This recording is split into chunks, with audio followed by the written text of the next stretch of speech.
If you're not doing this, you are failing. When it comes to building a business, data doesn't lie, people do. So you need to be tracking your leads, engagement, appointments, and deals.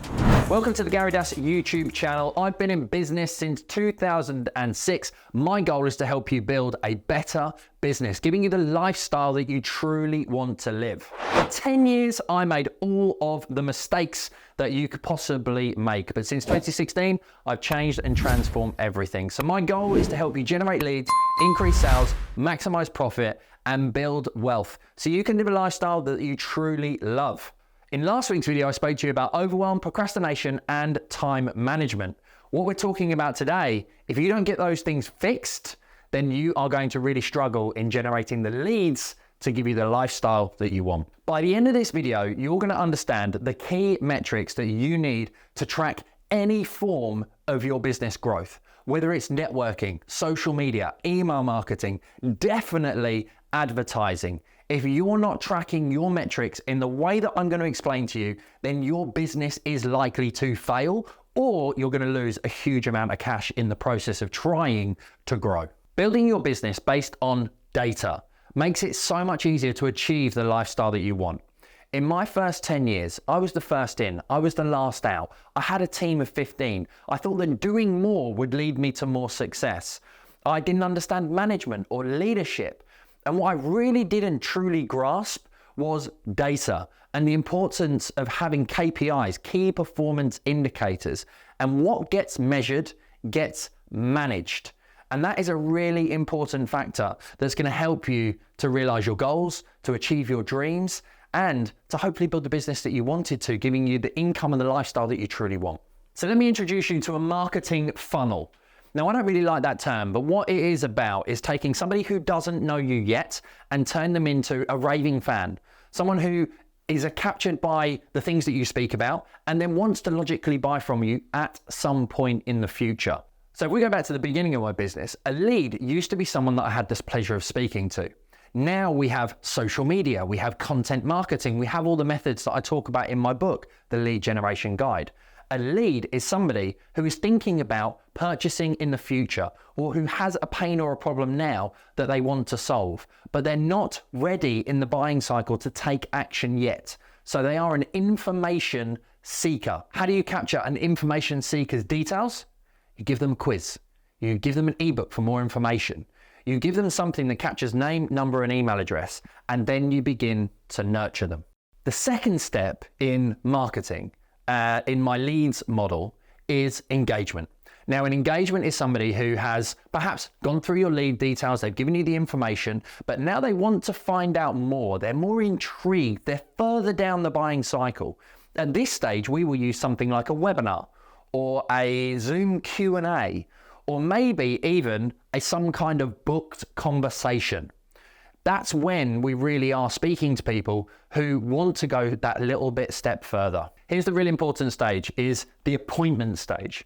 Now, this method applies no matter what industry you are in, but we have to do this slightly differently, because when you have a conversation, when somebody engages, they might have attended your webinar here, for example, at the engagement phase, but then they go on to book a call after that. The next step where you begin to do business is where we classify that as the appointment. It's the initial appointment of them as a client or to becoming a client. So in my mortgage brokerage, after we've had a conversation, the next step is I want your documentation. So this in my mortgage brokerage for the appointment is awaiting documents. Once we start to get all the documentation back, that means we're progressing. That means they're keen to move forward. Now, it doesn't mean that we necessarily do the deal now. They might need to save deposit. They might need to improve their credit score, multiple different things. But it's someone who is interested in working with me 100%. In my training business, my coaching business, my mentoring business, where I've worked with more than 700 business owners, a lead is exactly the same. An engagement is someone who fills in my application to have a conversation. The appointment at that stage is someone who books the call at the end of the application form into my diary, where we will then have a sales call. So the funnel is still exactly the same, just slightly different outcomes and slightly different answers. So the last step in our lead method is deals. This is where somebody becomes a buyer. This is where somebody is willing to give you their hard-earned cash for you to solve the pains and problems and frustration that they are potentially feeling.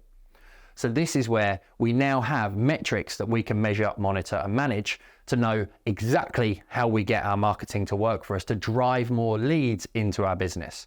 So for example, let's assume that we get 10 leads. Off of the back of those 10 leads, 8 people move on to fill in an application or to book a call and have a conversation, depending on the business model. Off of the back of those 8, 6 of them are ready to appoint. So 8 people complete an application, but only 6 physically booked their call in my training business. In my mortgage brokerage, 8 people had a conversation with the team. 6 of them wanted to remove their documents and get their documents back to us. Now, for the back of that, you then have a conversion, 2, 3, 7, 10, who knows? That depends on your sales. But this model, this metric applies no matter the lead source, applies no matter the business. And if you have salespeople like I have advisors, you can compare their results to isolate, is it a lead problem? Is it an advisor or salesperson problem? And you can work out where in your metrics needs to be tracked. We know, for example, at the moment, we have a problem here in one of my businesses, getting people to convert to that next logical step, which means that we're not attracting the right people here. We will improve our metrics. We're currently getting leads from Google at £25 per lead. And we know that right the way through the funnel, it becomes a metric to go £1 in, £100 out. All you then have to do is turn up the dial on the front end and everything else takes care of itself. So going back to my reference at the very beginning, procrastination, overwhelm, time management. One of the things that I see consistently with advisors and business owners that I coach and mentor is as soon as their procrastination, overwhelm, and time management goes out of flow, the first thing that generally begins to drop is generating new business. When you get busy, you drop what got you busy. When you're struggling for time and you're feeling overwhelmed with a huge to-do list, your procrastination causes you to stop doing the one thing that truly matters in your business. Leads, marketing, acquiring new prospects is so much more important than sales. Because if you can't get more people into your business, then how are you going to have more people to convert? You have to fix this in order to be able to fix this. And then everything thereafter is about maximizing profit. Your systems, your team, your knowing your numbers and your finances. And that is exactly everything that we talk about on this channel to simplify business growth for you. The icing on the cake to this leads analogy is the S. The S is about your average sale value.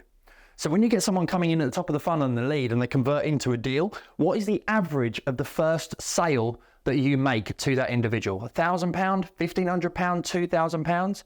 Because then you can begin to work out what your cost per lead is, what your cost per appointment is, and what your cost per deal is. That will then give you your profit margins, and the more you can spend on acquiring clients, the more leads and deals you will be able to attract. Because if you're willing to spend more than anybody else, then you will have clients for life and you've got your lifetime customer value that will help you to build that better business as you move on into the future, building further relationships with clients. So what I want you to answer in the comments for me is, how many leads do you need at the top of your funnel in order to be able to give you the deals that you want?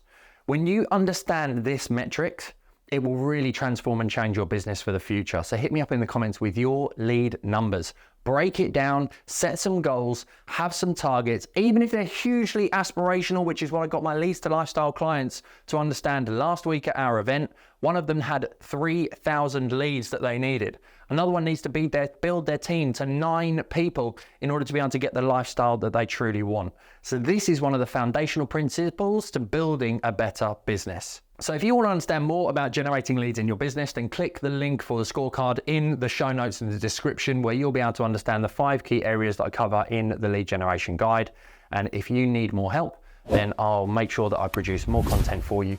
Make sure you check out last week's video around productivity, around procrastination, and around time management.